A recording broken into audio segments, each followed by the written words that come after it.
2012년 12월 27일에 티머시 헨리 크레이라고 하는 그런 사람이 만 62세 일기로 미국 주정부에서 노숙자들을 위하여 예비해 준 임시 거처에서 추운 겨울을 이기지 못하고 이 세상을 떠나고 말았습니다. 그런데 한 노숙자의 사망의 소식이 전 미국 국민들에게 큰 주목거리가 되고 관심을 일으키는 그런 소식으로 전해지게 되었습니다. 왜 미국인들이 한 노숙자의 죽음에 대해 관심을 가지고 언론이 한 사람의 죽음을 큰 뉴스로 다루었을까? 그 이유는 그가 미국 여성 갑부였던 위게트 클라크의 제1순위 상속권자였기 때문이라고 할 수가 있는 것입니다. 원래 티머시 헨리 크레이는 이 위게트의 아버지가 구리왕으로 알려진 윌리엄 크레이라고 할 수가 있는데, 미국의 한 큰 갑부 중에 윌리엄 크레이의 증손자로 입양받은 아들이었습니다. 입양된 증손자였습니다. 위게트의 죽음으로 상속 1순위가 되었고, 법적으로 보면 위게트에게 유산의 6.25%에 해당하는 권리를 주장할 수 있는 상속권자였습니다. 그 액수를 환산해 보면 그 당시 1900만 달러, 약 200억이 넘는 그런 상속권을 가졌던, 그런 자녀의 신분을 가졌던 사람이었습니다. 그런데 그레이는 이 엄청난 상속권을 한 번도 꺼내보지 못하고 노숙자로 생애를 마감하고 말았습니다. 왜 이렇게 상속권자가 노숙자의 신분으로 이 세상을 안타까운 죽음으로 마감했을까? 1990년 그 모친의 장례식을 치르고 가정을 떠나서 20년 동안에 가족과의 모든 관계를 끊고 살았습니다.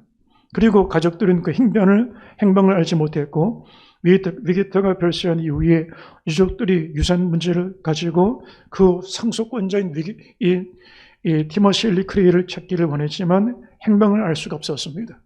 그래서 엄청난 상속권을 가졌던 이 사람이 결국 노숙자의 모습으로 생애 가장 쓸쓸한 죽음을 맞이하게 되었다는 것입니다. 방송을 화면으로 좀 바꿔주시면 좋겠습니다. 오늘 교회를 다니면서 예수님 믿고 살아가는 성도들 중에도 예수께서 십자가 위에서 죽으심으로 이루어 놓으신 영원한 유산을 알지 못하고 저희의 종으로 죄의 빚에 허덕여서 죄와 사망에 갇힌 채로 세상에 끌려 넘어지고 사망 안에 살아가는 사람들을 대할 때가 있습니다. 왜 하나님의 자녀들이 교회를 다니는데 숨어서 은밀하게 반복적으로 죄를 범하고, 그리고 거짓으로 죄를 은폐하고 죄와 싸워 이기는 삶을 살아가지 못할까? 왜 교회를 다니는데 세상 사람과 똑같은 죄를 범하고 은밀하게 죄를 범하고 반복적으로 죄의 굴레 안에 죄의 종된 모습으로 살아갈까? 십자가에서 이미 우리 죄를 처리해 주셨는데, 죄의 사함을 받았는데, 죄 용서를 받았는데, 죄로부터의 자유를 얻었는데, 죄에서 해방을 얻었는데, 이 영적인 유산을 알지 못해서 자기 신분을 모르고 자기에게 주어진 권세를 모르고 세상에 속에 안타까운 삶을 살아가는 모습들을 볼 때가 있는 것입니다. 로마서 8장 16절 이하의 말씀을 보면 성령이 친히 우리 영과 더불어 우리가 하나님의 자녀인 것을 증언하시나니 자녀이면 또한 상속자 곧 하나님의 상속자요 그리스도와 함께한 상속자니 우리가 그와 함께 영광을 받기 위하여 고난도 함께 받아야 할 것이니라고 말씀하고 있습니다. 예수님을 믿고 하나님 자녀가 되었으니 그리스도와 함께한 상속자가 되어 그 영광도 고난도 함께하고 그 기업을 누릴 수 있는 축복권자라는 사실을 말씀하고 있는 것입니다. 자신이 200억이 이상에 해당하는 상속권자를 사실을 모르고 비참한 최후로 생애를 마감했던 이 티머시 헨리 크레이처럼 오늘 수많은 하나님의 자녀들이 내가 하나님의 자녀라는 복음의 기업과 유업을 이룰 수 있는 자녀라는 사실을 깨닫지 못하고 십자가의 유업의 약속을 알지 못하여서 은혜와 축복을 누리지 못하고 죄의 종된 모습으로 살아가는 모습들을 보게 되어지는 것입니다. 제10편 루이스는 교회에 허락하신 영적인 부흥과 회복에 대하여 이렇게 말씀을 전한 적이 있었습니다. 하나님은 구원의 역사와 부흥을 이미 다 준비해 놓으셨지만 이것은 정해진 사실이고 이미 이루어진 사실이지만 문제는 하나님의 자녀들이 이것을 받을 수 있는 준비가 되지 않았다는 것입니다. 오늘 교회 에 없는 것이 없습니다. 수많은 설교가 있습니다. 세련된 음악이 있습니다. 아름다운 건물이 있습니다. 다양한 조직과 프로그램들이 있습니다. 그럼에도 불구하고 여전히 숨어서 죄를 짓습니다. 반복적으로 죄를 짓습니다. 아무도 모릅니다. 그러나 하나님이 알고 내가 압니다. 그리고 내가 모르고 있는 죄들이 있습니다. 그런데 이 죄의 모습을 왜 해결하지 못하고 교회를 다니는데 왜 똑같이 죄를 짓고 죄에 매여 살아갈까?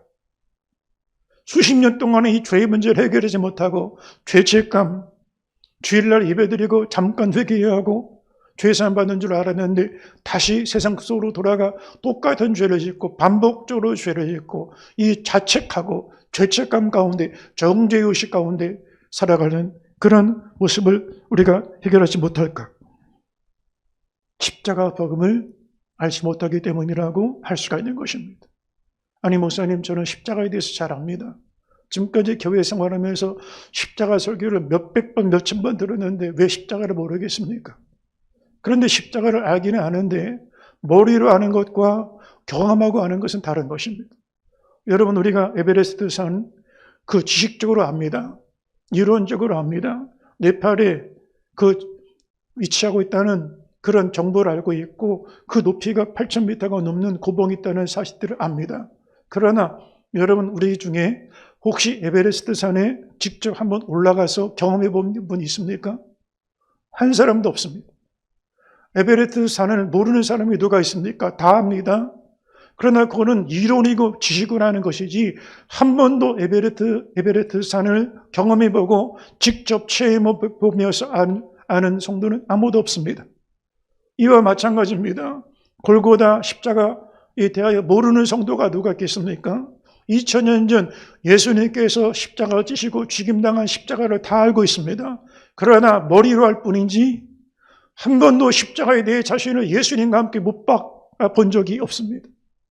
그 보배로운 피로 주홍같이 지름같이 붉은 죄를 사함받고 죄로부터 해방을 경험하고 체험해본 경험이 없습니다. 그렇다면 우리는 십자가를 모르는 것입니다. 십자가 설교를 안다고 십자가를 아는 게 아닙니다. 예수와 함께 내가 못 박히고 예수와 함께 살아갈 때 십자가 직접 나 자신의 십자가를 짊어지고 십자가의 능력을 맛보며 살아갈 때 비로소 나는 십자가를 안다라고 할 수가 있는 것입니다. 세상은 십자가와 원수된 길을 걸어갑니다. 그러나 세상만 십자가와 원수된 길을 걸어가는 것이 아니라 오늘 교회를 다니는 많은 이들 중에도 십자가와 원수된 길을 걸어간다라고 사도 바울은 안타까운 마음으로 이 편지를 띄우는 것을 볼 수가 있습니다. 빌립보서 3장 18절로 19절 말씀을 보니까 내가 여러 번 너희에게 말하였거니와 이제도 눈물을 흘리며 말하노니 여러 사람이 그리스도의 십자가의 원수로 행하노니라. 그들의 마침은 멸망이요 그들의 쉬는 배요 그 영광은 그들의 부끄러움에 있고 땅의 일을 생각하는 자라라고 말씀하고 있습니다. 세상만 십자가 원수된 길을 걸어가는 게 아닙니다. 교회를 다니지만 하나님을 대적하고 성령을 거스리고 말씀과 성경과 선포되지 않은 말씀과 정반대로 우리는 그릇 행하여 각기 제 길로 갔거늘 나의 생각대로 내 뜻대로 내 원칙대로 내 신념대로 살아가는 수많은 사람들이 있습니다. 십자가를 알지만 십자가와 정반대 길을 원수된 길을 걸어가는 세속적인 신자들을 볼 수가 있는 것입니다. 교회 다닌다고 예수 믿는 것 아닙니다. 교회 등록했다고 다 교인 되는 것 아닙니다. 오늘 교회는 교회 이름을 올리면 교인이라고 말합니다. 그러나 십자가를 통과해야 교인이 되어지는 것입니다. 십자가에 못 박혀야 성도가 되어지는 것입니다. 십자가를 짊어져야 그리스도인이 되어지는 것입니다. 사도 바울은 고린도 교회를 성도들을 향하여 교회의 성장, 성전 건축, 사업 대박, 만사 형통, 문제 해결, 병 고치고 능력 행하는 예수를 전하지 않았습니다. 소원 성취해 주는 예수를 전하지 않았습니다. 1만 가지 기도, 원하는 대로, 요구하는 대로, 기도하는 대로 다 이루어지는 그런 복음을 말하지 않았습니다. 사도 바울은 고린도 교회 성도들에게 십자가 예수를 전했습니다. 오늘 한국교회 주일 강단에서 선포되어지는 주요한 메시지가 어떤 메시지들입니까? 교회 성장, 성전 건축, 문제 해결, 만사 형통, 기도 응답, 병 고치고 사업 잘 되고 내 원하는 욕구를 채워주는 그런 예수를 전하고 있습니까? 아니면 십자가 예수를 전하고 있습니까? 왜 교회를 다니면서 아직까지 죄를 처리하지 못하고 살아갈까? 십자가 복음의 능력을 강단히 전하지 않았기 때문입니다. 교회가 죄를 말하지 않습니다. 그냥 편안하게 윤리적인, 도덕적인, 그냥 귀를 즐겁게 하는 메시지로 강단의 높이가 낮아져 버리고 말았기 때문이라고 할 수가 있는 것입니다. 십자가 복음은 하느님을 만나게 할 뿐만 아니라 우리 자신을 깨닫게 만들어줍니다. 전능하신 하나님이 어떤 분인가를 알게 해줄 뿐만이 아니라 인간의 본질을 깨닫게 해주는 것입니다. 칼빈은 기독교 강요에서 하나님을 아는 지식과 자기 자신을 아는 지식이 하나로 이어진 것이라고 얘기한 적이 있습니다. 여러분, 하나님을 알아야 내 자신을 알게 됩니다. 하나님을 모르면 내 자신을 모를 수밖에 없습니다. 또 내 자신을 모르는 사람이 하나님을 알 수가 없다는 것입니다. 그러면 십자가 복음이 말하는 인간의 본질이 무엇일까?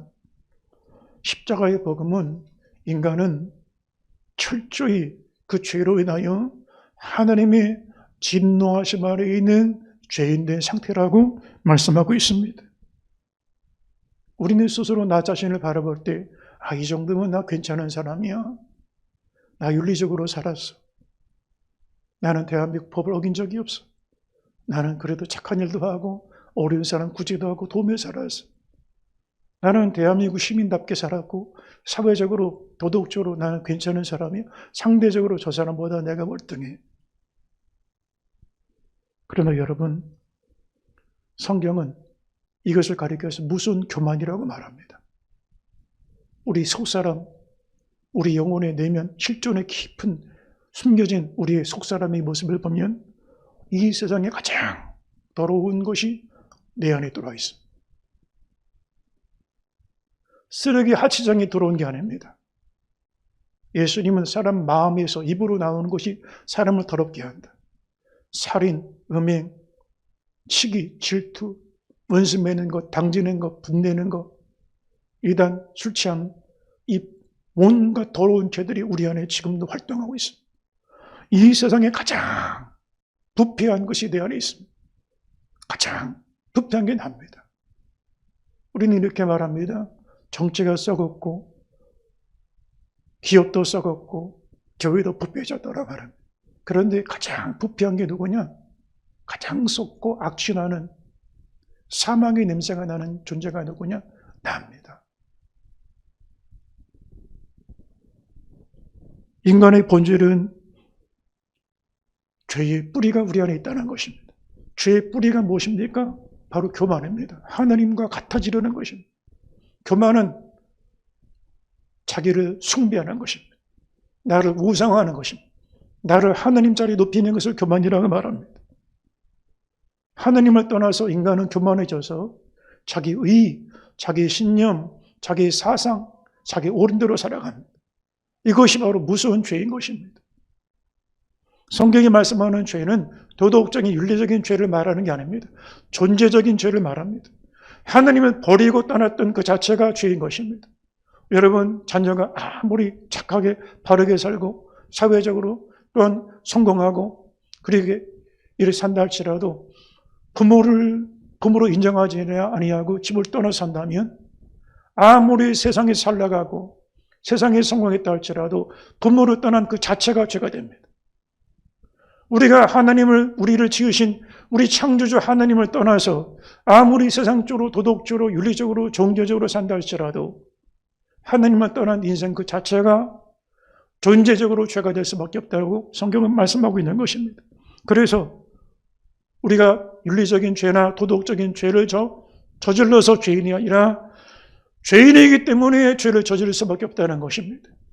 여러분, 사과나무에 사과가 열려야지만이 사과나무가 아닙니다. 겨울철에는 가지에 사과 열매가 하나도 없습니다. 그런데 사과나무는 사과 열매가 있든지 없든지 사과나무의 본질을 가지고 있습니다. 인간은 윤리적인 죄를 범하든지 안 하든지 종교적인 규율을 어겼든지 아니었든지 상관없이 존재가 죄의 뿌리 안에 죄의 열매를 자라나는 그런 존재라고 할 수가 있는 것입니다. 그래서 시편 51편 5절에 내가 죄악 중에서 출생하였으며 어머니가 죄 중에서 나를 잉태하였나이다. 다윗의 기도입니다. 하나님 마음이 아파할 사람, 성령 충만한 다윗이 자기를 보니 나는 태어나기 전부터 죄인이었고 살아가면서 죄를 짓고 살아가고 죽을 때도 죄 가운데 내 세상을 떠나가는 인생이라는 것입니다. 아무리 교양이 있고 바르고 도덕적으로 살았다 할지라도 의인은 없나니 하나도 없다라고 성경은 말씀하고 있습니다. 여러분, 뉴스를 보면 지난주인가요? 필리핀의 한 선교사님이 자기 아내를 죽였다는 뉴스가 나왔습니다. 충격을 받습니다. 아니 어떻게 목회를 하다가 선교사가 자기 아내를 죽일 수가 있을까? 이런 끔찍한 사람이 다 있냐? 근데 여러분, 그 모습이 우리 안에 다 들어와 있습니다. 우리 속에 똑같은 모습이 들어와 있는 것입니다. 정말 문제는 감옥에 가 있는 사람들이 아닙니다. 정말 그 문제는 교회 안에 있는 사람들입니다. 왜냐하면 감옥에 있는 사람들은 자기가 죄 가운데 있다는 사실을 인정합니다. 자신이 죄인이라는 사실을 부정하지 않습니다.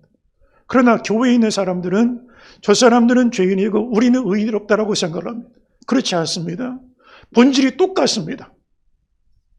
똑같이 울고 똑같이 기뻐하고 똑같이 마음껏 상처를 받고 본성은 똑같습니다. 죄성은 다 똑같습니다. 오히려 문제는 뭐냐? 교회에 다니기 때문에 내가 죄인이라는 사실을 인정하지 않고 사는 것이 더 큰 문제라고 할 수가 있는 것입니다. 교회 다니기 때문에 종교적인 규율의 이름으로 도덕과 교육의 이름으로 자기 죄를 은폐해버립니다. 그리고 종교적인 열심과 형식으로 직분으로 연조로 신앙의 경력과 열심을 가지고 그 외식과 위선으로 자기 죄를 감춰버립니다. 아, 나는 그럴듯한 사람이야. 나는 경건한 사람이야. 그러나 우리의 은밀한 죄를 감출 수가 없는 것입니다. 가릴 수가 없는 것입니다. 다윗이 밧세바를 범하고 그 여인이 잉태를 하자 그것을 숨기기 위하여 우리야 남편을 불러다가 그를 죽여버리지 않습니까? 그리고 완전 범죄를 먹으면서 평상시처럼 아주 의젓하게 경건하게 안식일 예배를 드립니다. 아주 경건하게 찬송을 합니다. 그리고 평상시처럼 한치도 흐트러짐이 없이 왕의 자리에 앉아서 공식적인 왕의 직무를 다 감당했습니다. 그러나 하나님은 다윗의 죄를 아셨고 나단 선지자를 보내서 그의 죄를 정확하게 드러내 주셨습니다. 우리가 주일에 그럴듯하게 경건하게 예배를 드립니다. 세련된 찬송을 드립니다. 그러나 내 속에 살인하는 마음, 간음하는 마음, 거짓된 마음, 외식하는 마음, 그걸 다 감추고 평상시처럼 주일 예배 드리고 아무 문제 없이 직무를 다 감당합니다. 그러나 우리 본질은 바뀐 게 하나도 없는 것입니다. 이 죄된 본성을 가진 사람은 죄 짓는 게 자연스럽습니다. 하나도 고침이 없습니다. 대한민국 사람이 김치깍두기 먹는 거 자연스러운 것처럼 죄인이 죄를 먹고 죄를 마시고 죄를 품고 죄를 생각하는 게 아주 자연스럽습니다. 예레미야 17장 9절 말씀을 보니까 만물보다 거짓되고 심히 부패한 것은 마음이라 누가 능히 알려오마나. 이 세상에 가장 거짓되고 가장 부패하고 썩어 악취나는 것, 그게 내 마음입니다. 그게 답니다. 감출 수가 없는 것입니다. 도덕의 이름으로 꽉 누를 수 있습니다. 종교의 이름으로, 교육의 이름으로 꽉 누를 수 있습니다. 그런데 용수철을 누르면 반발력이 더 큽니다. 도덕의 이름으로 누르다가 한순간 폭발하면 다윗이 살인자가 되어버리는 거예요. 간음자가 되어버리는 것입니다. 교활한 자기 죄를 감추는 사람이 되어버리는 것입니다. 인간의 의의는 하나님의 거룩한 의에 이룰 수가 없는 것입니다. 인간의 의의는 아주 초보적인, 유치한 그런 의에 불과한 것입니다. 인간의 의의가 흔들리는 촛불이라면 하나님의 의의는 영원한 태양과도 같은 것입니다. 영원한 태양 앞에서 흔들리는 촛불을 붙잡고 살아가는 사람이 있다고 하면 어리석은 사람이라고 할 수가 있을 것입니다. 아무리 세련돼 보이고 교양이 있고 사회적으로 존경 많은 명망 있는 사람이라 할지라도 그의 인간의 도덕적인 의의는 부패한, 썩어지고 악취나는 그런 누더기와 같고 떨어져 있는, 썩어져 있는 옷과도 같다라고 할 수가 있는 것입니다. 그래도 인간이 사랑이 있지 않습니까? 라고 할지 모릅니다. 인간의 사랑은 불완전합니다. 지구상의 모든 인간의 사랑은 완전하지 않습니다. 그래서 모든 인간관계에 사랑이 있지만 모든 인간관계에 사랑도 있지만 상처도 있습니다. 부부간의 사랑에서 결혼했지만 사랑도 있지만 상처가 없는 부부가 없습니다. 부모 자식 간에 왜 사랑하지 않습니까? 부모는 자기 생명처럼 자식 사랑하고 자식도 부모를 그렇게 사랑하지만 사랑도 있지만 부모 자식 간에 상처 없는 관계가 없습니다. 사회에서 이 집단 사이에 거래하는 가운데 이어지는 모든 관계 속에 다 상처가 있는 것입니다. 인간의 사랑이 완전하지 않은 것입니다. 인간의 죄는 뜯어내고 고치고 수리한다고 해결될 수 있는 그런 것이 아닙니다. 아무리 도덕적으로 살고 종교적인 수행을 하고 금욕적으로 윤리적으로 산다고 해서 몸부림친다고 해서 죄된 본질이 바뀌는 게 아닙니다. 호박에다가 줄 긋는다고 수박되는 것도 아닙니다. 잿물로 더러운 죄를 씻을 수 없고 비누로 검은 피부를 희게 할 수 없는 것처럼 우리 본질은 바뀌지 않습니다. 성경은 우리 죄된 본질에서 만들어내는 죄의 목록들을 구체적으로 열거해 주고 있습니다. 마가복음 7장 20절로 23절을 보니까 13가지 죄를 만들어내고 있다. 여러분 어떤 공장이 그 공장에서 찍어내는 생산품을 보니까 악한 생각, 음란, 도둑질, 살인, 간음, 탐욕, 악독, 속임, 음탕, 질투, 비방, 교만, 우매함 이거를 만들어내는 공장이 있으면 그 공장은 문 닫아야 마땅하죠. 마음속에 수십 번 살인을 합니다. 마음속으로 수백 번 간음을 합니다. 마음속에 질투와 비방과 교만함을 가지고 살아갑니다. 로마서 1장 28절로 31절을 보니까 21가지 죄를 열거합니다. 불의. 세상은 의가 득세하는 세상이 아닙니다. 죄가 득세하는 세상입니다. 의인은 고난을 당하고 악인이 형통한 게 부주의한 세상의 모습입니다. 추악, 탐욕, 악의가 가득한 자요. 시기, 살인, 분쟁, 사기, 악독, 수근수근하는 자, 비방하는 자, 하느님께서 미워하시는 자, 능욕하는 자, 교만한 자, 자랑하는 자, 악을 도모하는 자, 부모를 거역하는 자, 우매한 자요. 육신의 정욕에 빠져서 하나님 없이 살아갑니다. 갈라디아 5장 19절로 21절에 15가지 죄악된 생산품을 만들어내고 있다. 이 죄의 열매가 지금도 맺어가고 있고 앞으로도 맺어가는 존재라는 것입니다. 음행, 더러운 것, 호색, 우상숭배, 주술, 원수 매내는 것, 분쟁, 시기, 분내는 것, 당지는 것, 분열함, 이단, 투기, 술취함, 방탕함. 하루에 수십 번, 수백 번 죄를 짓습니다. 여러분 한번 물어보겠습니다. 하루에 수십 번, 수백 번이면 한 달이면 수천 번, 수만 번이 됩니다. 1년이면 수십만 번, 수백만 번이 되고 그거를 내가 평생에 70년, 80년, 100년 동안에 사는 동안에 죄를 졌다고 하면 헤아릴 수 없는 죄를 범한 사람입니다. 수십 억만 번 죄를 졌습니다. 그러면 그 죄인을 그대로 둘 수가 있겠습니까? 사망에 이르는 것이 마땅한 죄인이라고 할 수가 있는 것입니다. 그런데 지금 윤리의 이름으로 다 억누르고 도덕과 종교의 이름으로 교육의 이름으로 누르고 있습니다. 그러면 내가 괜찮다고 생각합니다. 그렇지 않습니다. 한순간 폭발합니다. 한순간 내 입에서 살인이 나오고 내 생각에 간음이 나오고 거짓이 나오고 악함이 나오게 되어지는 것입니다. 하나님은 이 죄를 어떻게 처리하실까? 철저히 처리하십니다. 절대로 가볍게 처리하지 않습니다.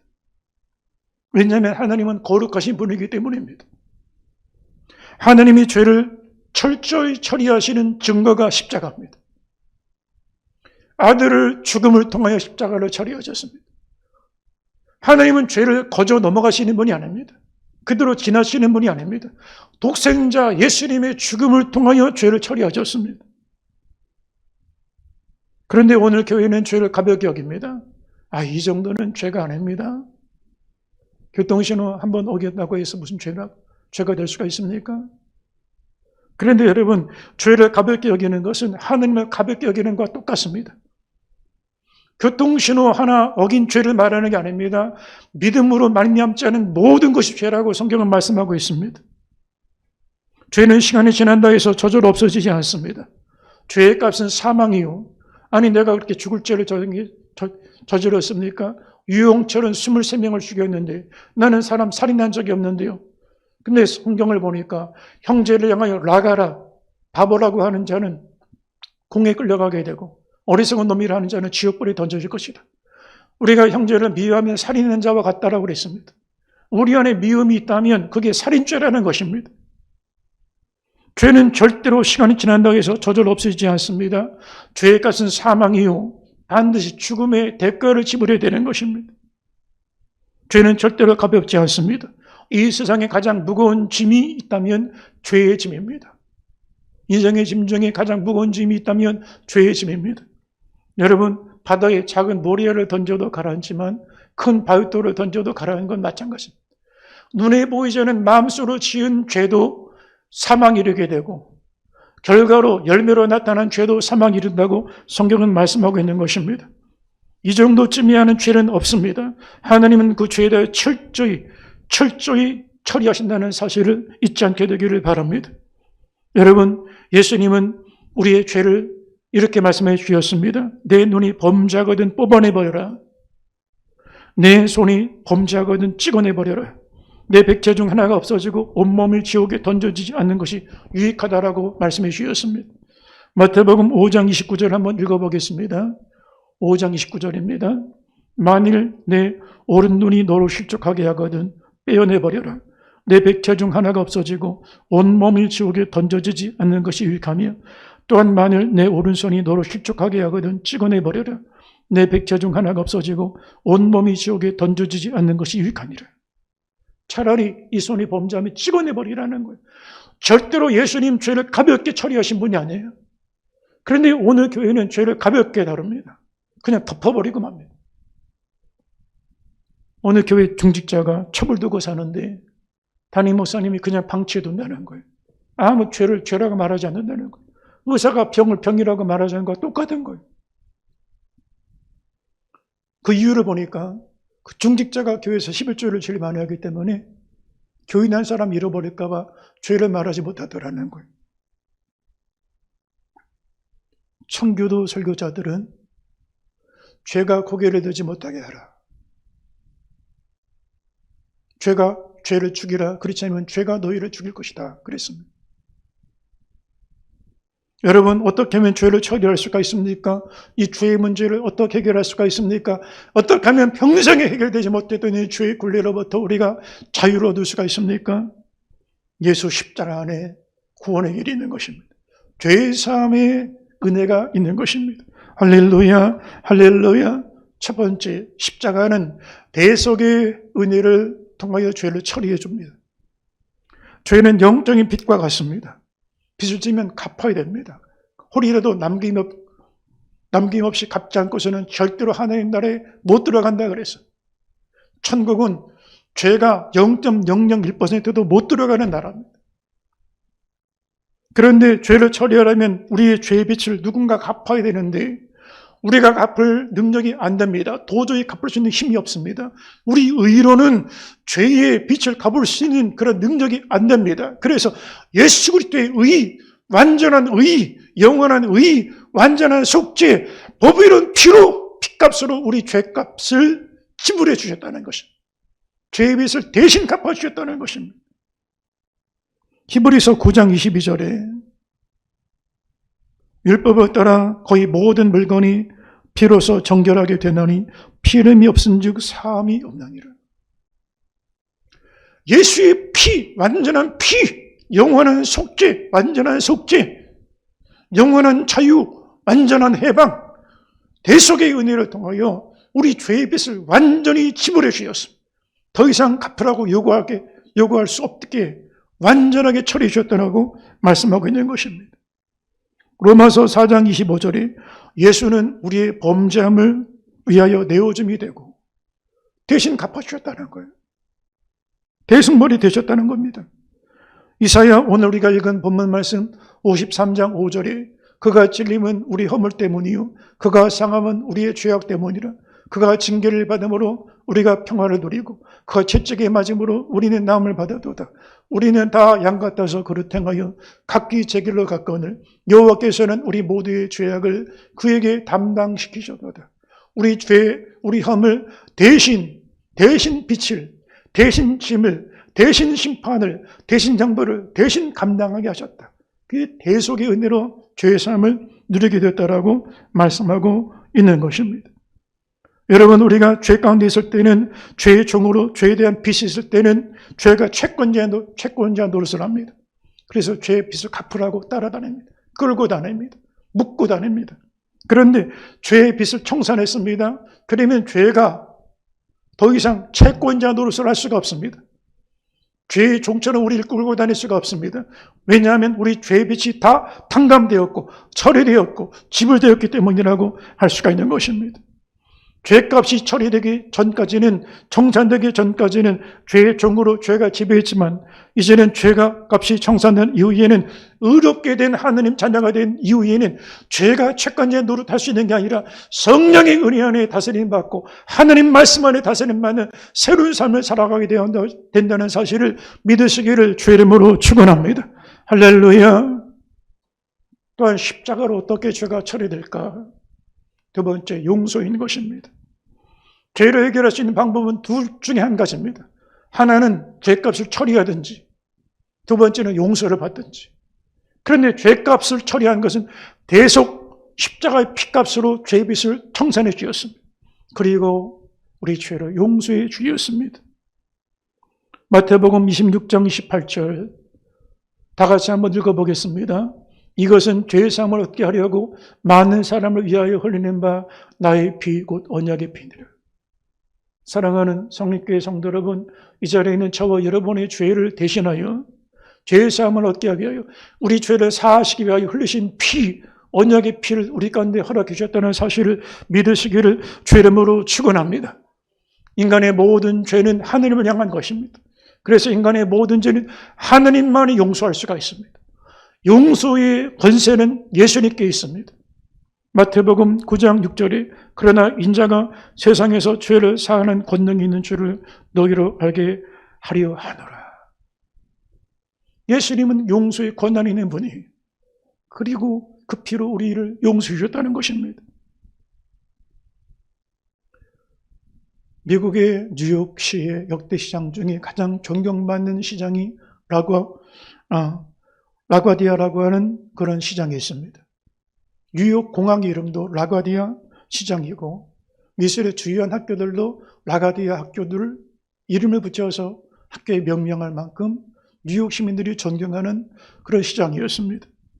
이 라과디아가 뉴욕시 특별재판부 판사로 있을 때 하루는 가게에서 빵 한 조각 훔쳤던 한 거리 노인이 이 법정에 끌려왔습니다. 노인에게 물었습니다. 어떻게 이 도둑질을 하게 됐습니까? 제가 너무 배가 고픈데 가진 것은 없고 그래서 잠시 이런 잘못을 저지르고 말았습니다. 법정에 둘러싸여 있는 모든 방청객들이 라가디아 판사의 판결이 어떻게 되는가? 숨을 죽이고 바라볼 때 라가디아 판사는 이렇게 판결했습니다. 당신의 형편은 이해가 됩니다. 그러나 당신의 죄에 대한 형벌은 분명합니다. 그 죄에 대한 죄값은 10달러 벌금형에 처하겠습니다. 그리고 그 10달러를 제가 대신 지불하겠습니다. 저는 이토록 배고픈 노인이 뉴욕 거리를 헤매고 있었을 때 좋은 음식을 배불리 먹고도 모르고 지냈습니다. 그래서 저는 유죄입니다. 혹시 이 재판장에 있는 방청객 중에 저와 똑같은 생각하는 사람이 있으면 여기 중절 모자를 돌릴 테니까 여러분의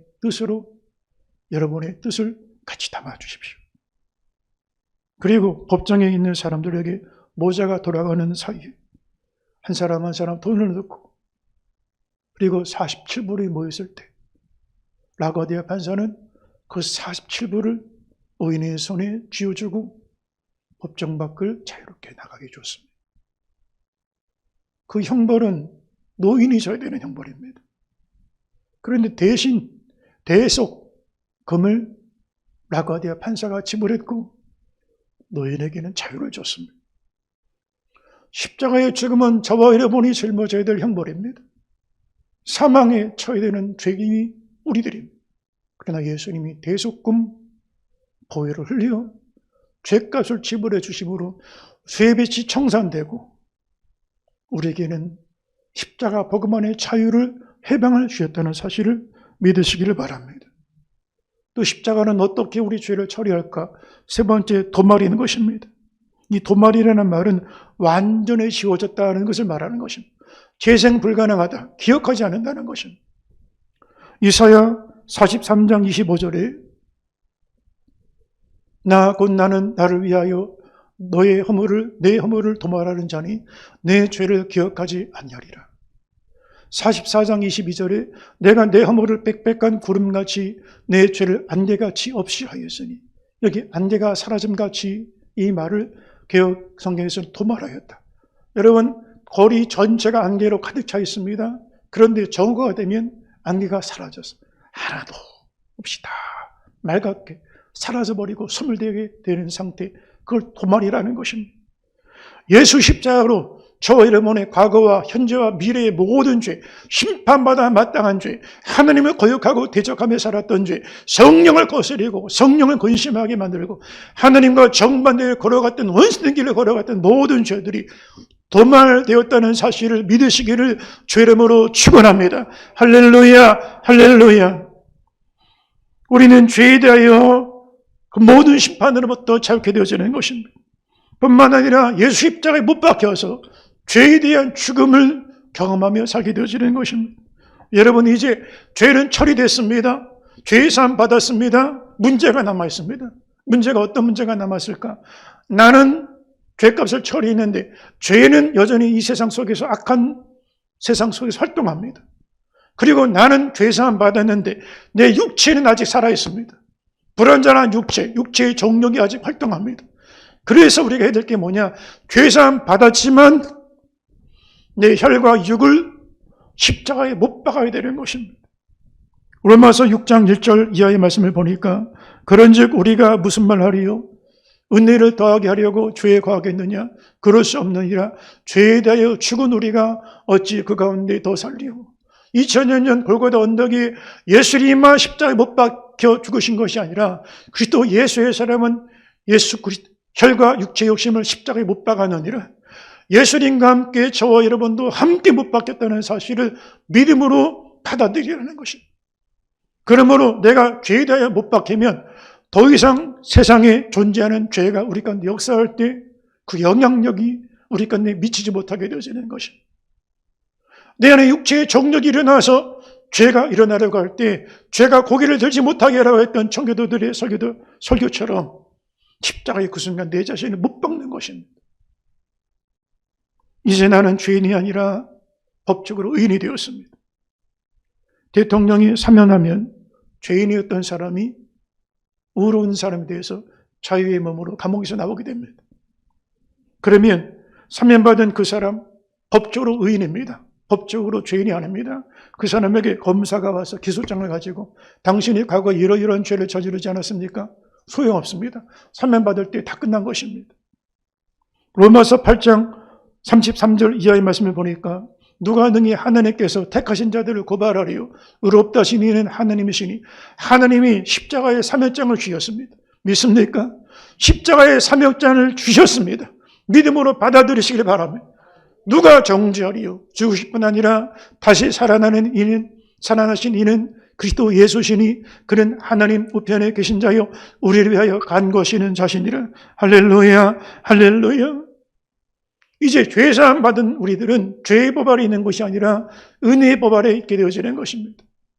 북한의 탈북자들이 사산을 넘어 목숨을 걸고 중국 땅으로 돌아갔다가 대한민국 대성안에 들어가면 눈에 보이지 않는 경계지만 그 안에 몸이 들어가는 순간에 중국 공안이나 북한의 공안들이 얼씬거릴 수가 없습니다. 그들을 붙잡아 갈 수가 없습니다. 대한민국 대성안 안에는 중국법이나 북한법이 지배하는 게 아니라 대한민국 자유의 법이 지배하기 때문인 것입니다. 십자가의 피로 믿음으로 예수님을 영접받은 순간에 죄사함 받은 은혜 안에 들어가는 순간부터 죄의 법이 지배하는 게 아니라 사망의 법이 지배하는 게 아니라 은혜 안에 새 법이, 성장 안에 새 법이, 생명의 법이 지배한다는 사실을 믿으시기를 주의 이름으로 축원합니다. 우리는 죄 안에 있는 것이 아니라 은혜 안에 있게 되어지는 것입니다. 할렐루야, 할렐루야. 사랑하는 성립교회 성도 여러분, 예수 십자가로 죄사함 받았다는 이 놀란 은혜, 이 자유의 은혜, 해방의 복음, 자유의 복음, 죄사함의 복음을 마음껏 누리고 살아가는 성도들 되시기를 바랍니다. 예수께서 십자가의 죽으심을 통하여 이루어놓으신 완전한 용서와 영원한 구원과 그 속죄의 복음을 믿음으로 선물을 거저 받아 드리면 되는 것입니다. 선물은 자격이 있어서 받는 게 아닙니다. 거저 받아서 누리면 되는 것입니다. 이 시간 주께서 주시는 죄사함의 은총의 선물을 믿음으로 받아 누리는 복된 은혜가 있게 되기를 주의 이름으로 축원합니다. 우리 함께 동성으로 기도하겠습니다. 거룩하신 아버지 하나님, 수십 년 동안의 교회를 다니지만 반복적으로 똑같은 죄에 넘어지고 똑같은 죄에 갇혀서 사망의 굴레 안에 살아가는 습관적인 모습들이 있습니다. 저희들 불쌍해 주시고 예수 십자가 이론적으로 교리적으로 하는 것이 아니라 나와 함께 못 박힌 예수 그리스도의 십자가, 예수 십자가에 대해 자신 못 박고 죄사함의 은혜를 주신 보혈의 능력 안에 이제는 하나님 주시는 자유와 해방을 누리고 살아가는 거룩한 성도로 되어지도록 축복하여 주시옵소서. 이전 것은 지나갔으니 보라 내가 새 것이 되었다는 은혜 안에 이제는 죄법의 메인자가 아니라 생명의 성령의 법 안에 복음이 주시는 자유를 누리고 살아가는 복된 성도로 되게 도와 주시옵소서. 예수님 이름으로 기도합나이다.